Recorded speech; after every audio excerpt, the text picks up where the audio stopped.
ibyo tutabona byose bihamya urukundo rwawe urakomeye mwami.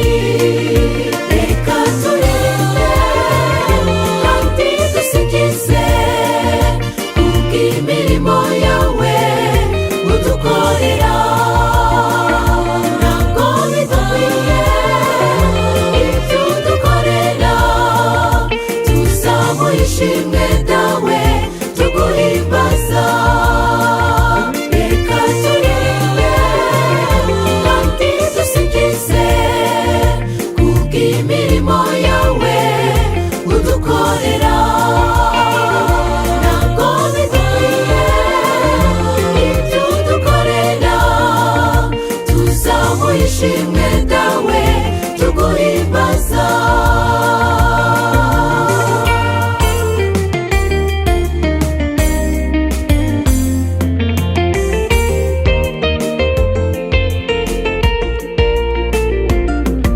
Sobanurene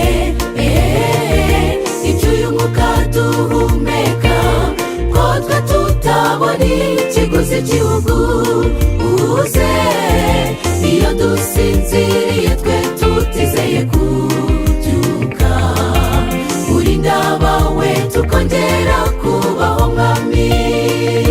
Reka turirimbe kandi dusingize kubw'imirimo yawe udukorera. Ntabwo bidakwiye ibyo udukorera, tuzamuha ishimwe dawe tuguhimbaza.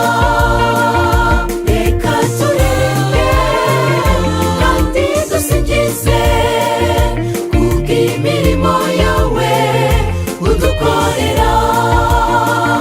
Ntabwo bidakwiye ibyo udukorera, tuzamuha ishimwe dawe tuguhimbaza.